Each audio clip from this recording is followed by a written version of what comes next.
Good morning, and thank you for being here. My name is Butch Shanks. I have the honor of serving as the fire chief for the St. Paul Fire Department. On behalf of our department, welcome to Station 1. I want to extend a special welcome to our union leaders who advocate tirelessly for the firefighters across the nation. We have IFF Local 21 President Kyle Thornburg here, IFF Local President 82, Mark Lakoski here, and Minnesota Professional Firefighter President Scott Vadnais. You know, your work is deeply appreciated, so thank you. Julie Paidar, wife of fallen Fire Captain Mike Paidar.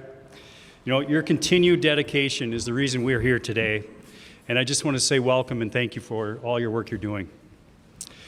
Mayor Melvin Carter, thank you for never wavering in declaring firefighter illness, such as cancer, as a line-of-duty injury. And tragically, sometimes those are line-of-duty deaths. Mayor Carter has never wavered on accepting those claims and calling them out intentionally as a job-related injury or death. So thank you so much. Thank you. And to Senator Amy Klobuchar, you know, we met back in late June, early July. You know, you made it clear that your work was not finished on this act. You know, the passion you showed that day and your continued fight to secure benefits for firefighters and for the families who have lost loved ones in the line of duty, it's just an inspiration. You know, coming off the heels of 9/11 yesterday, and what we've said from day one of 9/11 is we'll never forget. And this act is very intentional on we will never forget. So thank you. You know, the St. Paul Fire Department, we're built on proud traditions of service and sacrifice. And we're doing everything we can to prevent cancer or diagnose the women and men of our fire department early on with cancer. Right now, going on next door is cancer screenings to determine if we can find it early enough that we can provide treatment for our people. But the fact remains that over 70% of line-of-duty deaths in our profession are cancer-related. And so no matter what I shouldn't say no matter what we're doing our best to call it out and diagnose early on, but the fact remains that the chances are that, very likely some of our folks can get cancer. And so, you know, Captain Paidar's passing, you know, it's a solemn reminder that service-related illnesses are line-of-duty tragedies. And so the Honoring Our Fallen Heroes Act it's about ensuring the families left behind receive the recognition and support they deserve. You know, we always say, you know, I've heard everyone here say that families also serve, right?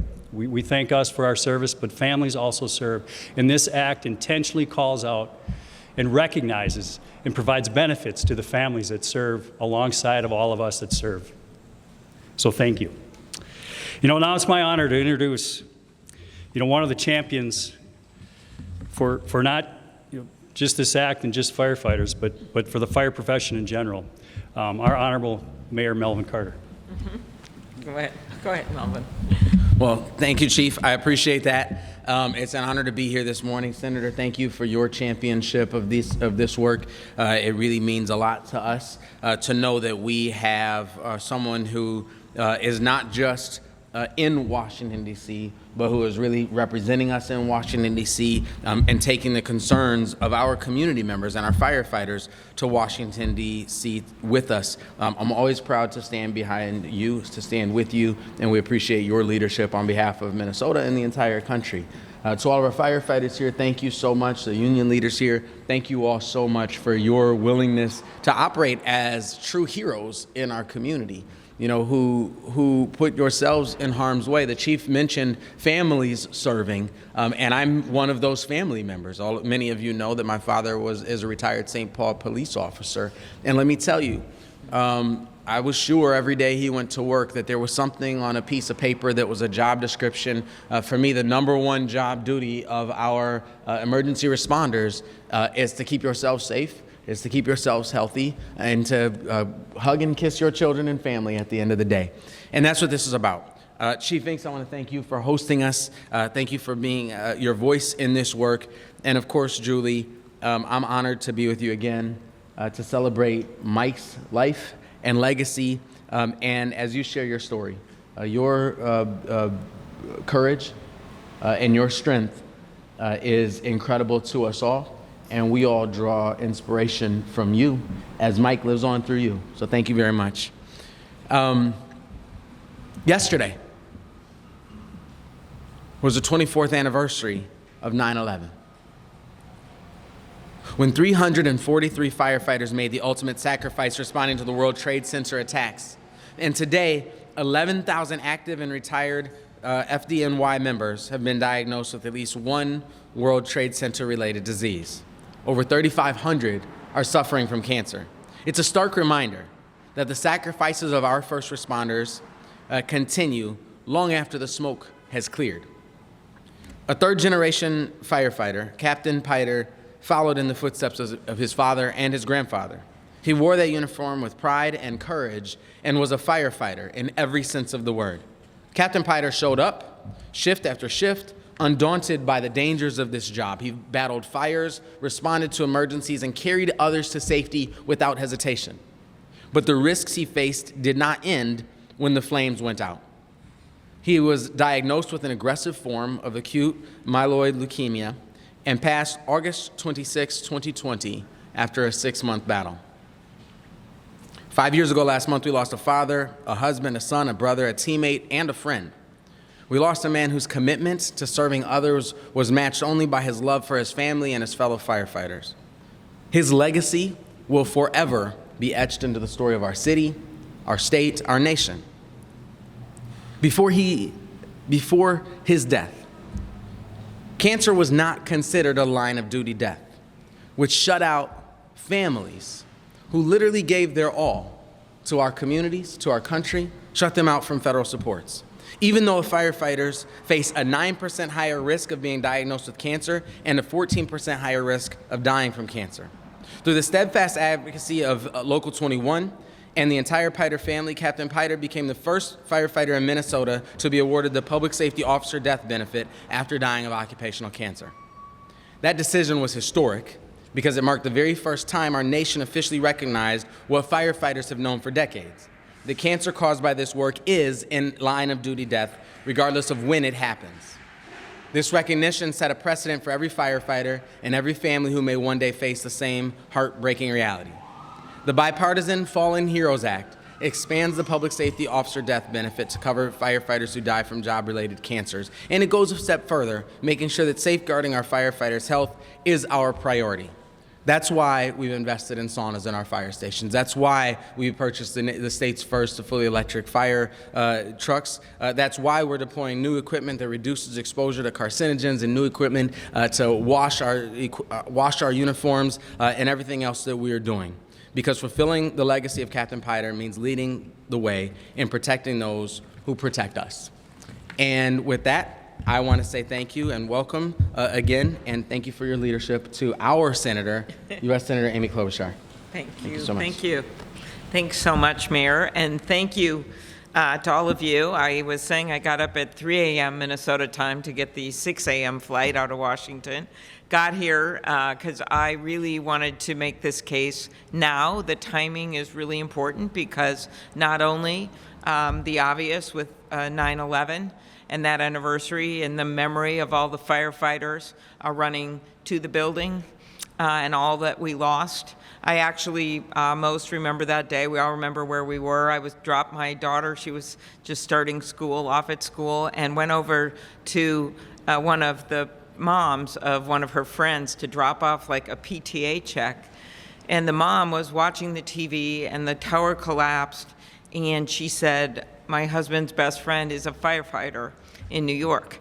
And she saw the firefighters. He lost his life in that fire. And that's when I always think about that, her saying that, never ever thinking that people would lose so many loved ones. And that happened that day. The other reason it is so timely is that we now know more and more and more about what caused these illnesses, not only from 9/11, but what our military, what our troops have been seeing when they're stationed next to burn pits, and then, of course, what our firefighters right here at home are experiencing. And the final reason it's timely is that we have a bill in front of us, the national security bill, that once again, in the Senate, it is a incredible jigsaw puzzle of trying to get everyone on. Someone will be for a bill, then they're against it. But we have, thanks to Julie's work and so many of the other families across the nation, added more and more sponsors. Senator Kramer and I, the Republican from North Dakota, lead the bill, and we've added more and more sponsors. We've cleared it through the Judiciary Committee, which is not an easy thing to do. Just to give you a sense of it, the Judiciary Committee goes from like Cory Booker to Josh Hawley, okay? We got it through that, and now we have both Senator Thune, the majority leader, and Senator Schumer, the minority leader, favoring the bill and asking that it be put on the defense bill. So that's where we are right now. If one or two of them object, then we're going to have to try to find another vehicle that might be easier, but that's what we're doing right now. I want to thank these incredible local fire leaders that are with us. Assistant Chief Melquist, I mentioned Julie, I'll talk about her a little later. We have got President Kyle Thornburg with us. We have Mark Lukowski from the Minneapolis Local 82 president with us. Scott Badness is with us from Minnesota Professional Firefighters and many other leaders. So I want to thank St. Paul firefighters in particular. They've always been the most visible face of Minnesota firefighters. Don't tell that to Minneapolis. Don't tell them. Don't. Woo. When it comes to advocating for good policy and coming to Washington and making the case. I know last year, St. Paul firefighters, Mayor, responded to 50,000 calls, wow, protecting people, homes, and businesses from fires, keeping people safe.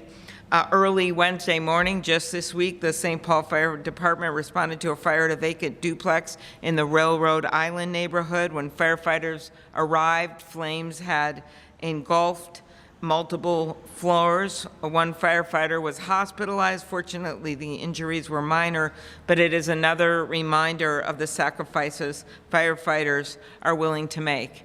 Every single day, you are called to put your lives on the line to save others. You can't teach that kind of heroism. And before I go on, speaking of heroism, I do want to thank the first responders and all those at the scene of the horrific murder in Utah. Our thoughts, of course, and prayers are with the family of Charlie Kirk. And it is, maybe if you guys have one question on that, we can talk about it later. But it has been, of course, for us in Minnesota, really difficult as we think back to our summer, which included losing those little kids in the church, which included the assassination of Melissa Hortman and her husband and the shooting of Senator Hoffman. And when you think about, are there heroes in these stories? There's heroes in every story. There are heroes in every fire, because people have literally signed up to put their own lives at risk for ours. There's heroes of those kids in that church and the police that ran into that scene and saved so many lives. The medics, the nurse that went into the MRI machine with the little kid, all of those things. That's what we think about when we think about heroes. It's uncommon selflessness, courage, and patriotism. So let's talk about the bill. It's the least we can do, the Honoring Our Fallen Heroes Act. I mentioned I got Senator Kramer to lead the bill with me, but this bill was truly inspired not by politicians, but by the late St. Paul Fire Captain Mike Paidar. The mayor talked about the captain, and I saw a few little tears in some of the eyes of the people here that actually worked with him and knew him so much better than I did, or those of us that talk about his memory in Washington. But a 15-year career first with Maple Grove Fire Department, then moves over to St. Paul, 1,600 fire runs, 4,800 EMT runs. And on the job, like so many of our firefighters, he gets exposed to toxic substances, gets acute myeloid leukemia, as the mayor explained, and then just 6 months later, leaves behind Julie and Matthew and Megan. but they weren't really left behind because they kind of then took the lead in the hardest of circumstances, in that they led the charge, not only in the state to change that law, and not only for their family, but for so many, sadly, that will follow in their footsteps, but now is a model for what we can do federally. And I want to thank the union, IAFF Local 21, for making this such a priority. That's how I first heard about this bill, and they came to me with the idea, and then all of a sudden the Nationals decided they would be helpful as well, and we really were able to get a lot of sponsors. So what the bill does is it ensures that firefighters and other emergency responders across the country who lose their lives to service-related cancers or become permanently and totally disabled as a result of them are eligible to receive benefits under what we call the Federal Public Safety Officer Benefits Program. Expanding the program to cover these illnesses honors the commitment that we've made. And it makes sure that if someone has, say, retired but then gets cancer, it's not like they're cut off at that point. Those were some of the issues that a lot of people around the country have been dealing with, where they actually get cancer, but then they say, well, we don't know what it's from. And we're able to make this a very broad definition because of what we've seen out in the field. As I mentioned, the bill now in the Senate has 58 co-sponsors, thanks to Julie. She probably talked to everyone. Okay, I talked to a few. And has the broad support of everyone from Bernie Sanders to Ted Cruz. Okay, you're welcome. And I will note it also built on the work that we did early on with the late Fire Lieutenant Brett Boss from Albert Lea and his family. And that's when we began this journey by creating a firefighter registry. And I co-sponsored that bill with a few others, but that actually was the beginning, because then we were able to show the facts, to show the numbers, so then we could make the case for these benefits. The Honoring Our Fallen Heroes Act is about recognizing that not all on-the-job injuries are immediately apparent, and that is one of the key things, as I noted. But it's also about honoring Mike's memory, and every firefighter, their family, should have the solace knowing the hard job that they've taken on, that there are people that are going to be there for them. So I want to thank you, and I think next up is Julie. That's what I thought. So I think I've given you an ample introduction, Julie. You're incredible force, not just in Minnesota, but nationally. Thank you so much. Thank you. Okay. I feel like I'm having a full moment here. Before Mike became a firefighter, he was actually on your side of the camera. He worked in the news, so I'm trying to remember what Mike would have done on that side. So what did he do? He was a photojournalist, so he had definitely had the height to get a good shot. So, just a little bit about Mike. You guys have heard so much about him already, but he passed. It was just 5 years ago. And so when Mike was diagnosed, it was Valentine's Day 2020, came out of the blue. We found out he had cancer, and it was acute myeloid leukemia, and we lost him 6 months later. During that time, Mike was in aggressive chemo regimen in the hospital. We thought we would be able to be out in 30 days, but what happened in those 30 days was this thing called COVID. Mike, I was able to see Mike for 21 days in a row, and then I got kicked out of the hospital. And after that, Mike spent another 50 days in the hospital, could not see his firefighter family, could not see us in person. And throughout that whole time, the words that Mike kept telling me was that no matter how bad it gets, somebody else has something worse going on. And through the whole 5 years, that has really resonated with me. Mike was always, anybody that worked with Mike knows he was always the king of one-liners. But he always said things and he always meant it. And I've taken that to heart.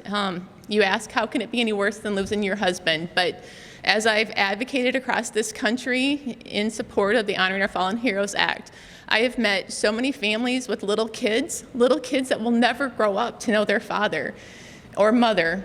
And I have 2 children who were inspired by their father. They knew him for 20 and 22 years. So that's why I do what I do. I really feel that this is important to get this passed, because families that have stood by their firefighter, whether it was a career that answered the tones or they were volunteer and they were pulled out of their house during the middle of the night, the families love and support what their spouse does. And so if we can get anything passed to help those families, that's why it's important to me. So I just want to thank, again, in person, Senator Klobuchar. She has been an amazing model for so many of the families that I've met across this country. And she did it with grace. She introduced this in honor of Mike, but she also did it bipartisan. She reached across the river to Senator Kramer, and together they introduced this. And I think that speaks a lot about you. And our firefighters, as you guys know, they go out, they don't care what you do for a living, they don't care where you live, they don't care what you do for a job, just like they don't care what, they don't judge. And that's why I think your bipartisan is, to me, means a lot. So I just want to say thank you. Okay, thanks, Julie. Thank you. I did want to clarify that for the mayor, that across the river to Julie and me means the Red River, not the Mississippi. Sorry. That river. Good morning, everyone. My name is Jeremiah Milquist. I'm the Assistant Chief of Operations, and I'm a 25-year veteran of the St. Paul Fire Department. We're here today to honor the memory of Captain Paidar, whose diagnosis and tragic passing is a story far too common among firefighters.